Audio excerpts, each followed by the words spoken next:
Y'all, it is the day. Sorry for the weird laugh there. It is the day, okay? So we finally have Nintendo's Switch 2 big announcement-ish is here. This is not a full-on trailer. This is just a teaser, but this confirms a lot of what we have been talking about. Let's check this out real quick. Before we get too deep into this, I know I got really excited here, but if this is your first time here, make sure you guys consider subscribing. This is huge. I'm not going to digress any further. I'll just say, please subscribe. Make sure you guys like the video. Let's jump in. And I'll pause it periodically and kind of give you my little reactions along the way. Because some of this stuff we knew, some of this stuff is all new. Let's go. Okay, so first things first, this is the original Switch hardware, and I want you to pay close attention to what happens here, because I don't think this is the OLED. I think this is the original just for size perspective. So it's a little bit bigger. It's not phenomenally huge, and I kind of think that's an important factor. Of course, they're just kind of doing like a little extrusion here, adding in just some stuff to make it a little more sturdy. Of course, the buttons. It has a USB-C on top, which is very interesting. This is huge right here. That little hinge, and watch how far that thing opens. Downside is, I know Nintendo battle tests a lot of their stuff, but I see that being something that probably gets damaged quite a bit. Now, I want to emphasize something here real quick. Let's go back and watch this part. So here's the old Joy-Cons. The new ones are a little bit bigger.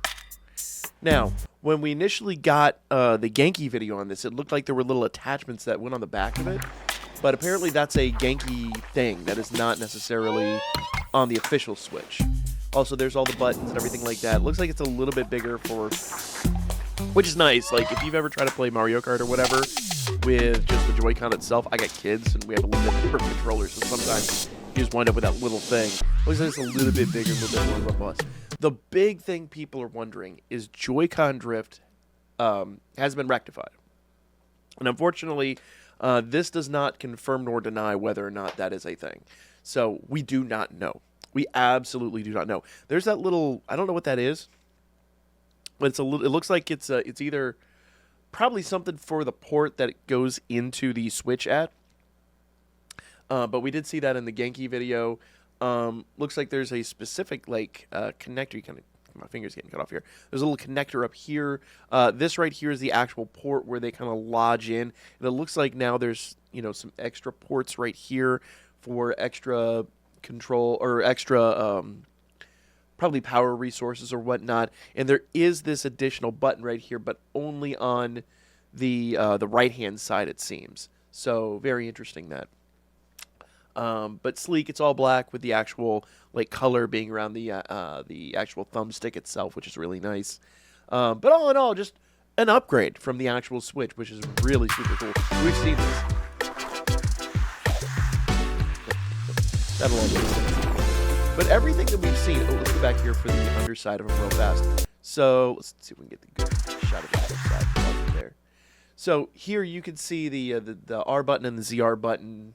L's are going to be the same, but then they have this little trigger looking thing here. That apparently is what locks it into the Switch that you've seen in the Genki video. It's not altogether it's not altogether obvious on this one, but it seems to be the case. And there's that little wafer connector that we've seen in the past. And they just kind of slide in. And it seems like that little, let's go back here for a minute. There was that little button at the top. There was some mention about there being like a magnet, so it seems like the connector here on this side and up there at the top might actually be some kind of like a rare earth magnet or something to help lock it into place, which would be really nice. That would be exceptional. Right, back forward to where they were kind of Mario Kart around. There we go. And so the coloration's down on the inside. Everything's very sleek on the outside. There is the additional button, so that top one's the home button. That is something entirely different. But as I surmised, it's a function button. It doesn't add any gameplay capability, so to speak. It's just a function button. Kind of like plus and minus are mostly the just like your start select type buttons. So, you know, it'd be what it be. Nintendo Switch 2. So there's the official logo. You know, all the stuff we've seen in the past. Very sleek design. So before we get to the Mario Kart thing, all in all, pretty much what we saw from Genki, with the exception that the little hand grips apparently are a Genki specific thing. But as much as this is a render, obviously this is not an actual video. They have kept in the, sorry, my hair's an absolute mess. I just got up. They kept all the logos and everything here. So this is, I mean, as much as it matters, an actual official. Probably what they did is they just have the basic design, and then they just copy, you know, like basically took a picture of them and then just kind of laid it over the 3D model, which makes the most sense. Like, they're not going to put all that indentation in the 3D model. But nevertheless, the big takeaway for me here was the cartridge port up there.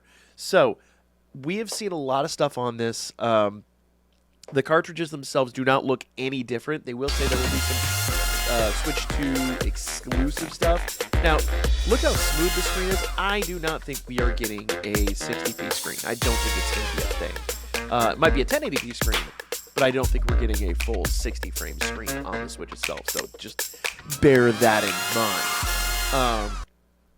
2025, and they do have a Nintendo Direct that is going to be on the 2nd of April, which kind of keeps on. Oh, here we go.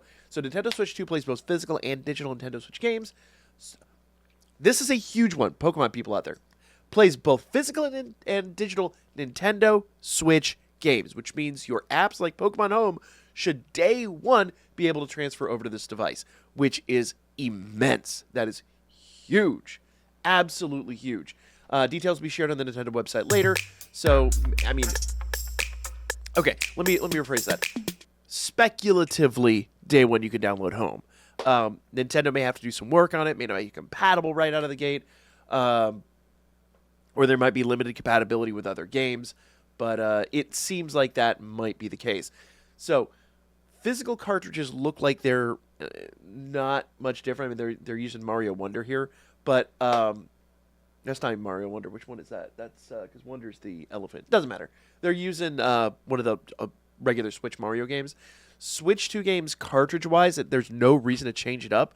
Basically, they would just have to put something in there to prevent it from being digitally playable on the Switch. So the cartridges look like they may just be the same, or maybe have like an extra slot on them or something.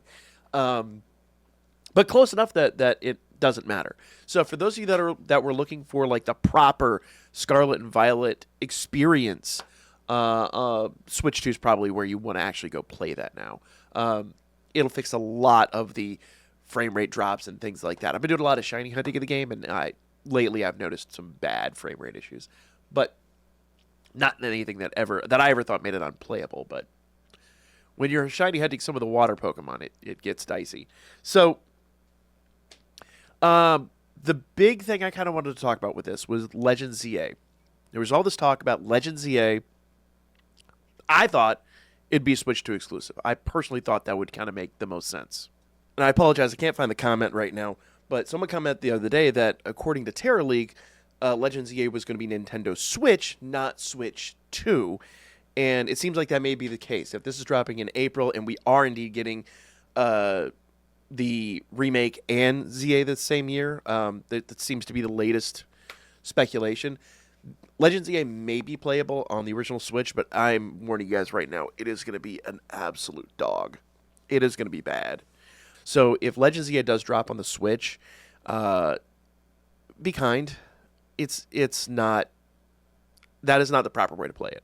You will want to play it on a Switch too. Believe me. And I know not everyone's going to be able to get it or whatever, but trust me, it's going to play like pretty horribly on the Switch. So your proper resource for that is going to be the Switch 2. And I know that's easier said than done. Not everyone's going to be able to get one. They're going to be highly desired. And some people aren't going to want to pay the money for it or whatever. I've already seen people trash on the system. Oh, it's just, it's just a moderate upgrade. If you haven't seen the chipset, this is more than an upgrade. This is a new generation console. It's just packaged to look like it's like the Super NES versus the NES. Like, are they related? Sure. The only difference is this says backwards compatibility. So, like that's something that the market now absolutely desires. Doesn't need, but desires. And so I think that's phenomenal for Nintendo. But nevertheless, guys, if Legends EA does drop on the Switch before the Switch 2 or around the time of the Switch 2, please keep in mind that it's going to play best on the Switch 2. Just fair warning. It is going to play like trash on the OG Switch. Kind of like Scarlet and Violet did, the new Zelda games and all that. Just fair warning on that. I'm going to predict that right out of the gate. People are going to be so mad at Game Freak for dropping that game on the Switch. It's like, but this is not where you want to play it, guys. Anyway, that's my little just kind of digression there. I'm excited for this, guys. And as I said before, we are getting a Nintendo Direct on the 2nd of April. Now, they did say a Q1 thing. For those, we talked about it before, but Q1 for Nintendo ends March 31st. So this is literally like day 2 of Q1 2025 for Nintendo Direct. Fiscal year, so to speak, because fiscal years don't always equate to calendar years. So, good stuff, that, guys. Let me know what y'all thought. I'm excited. I'm stoked.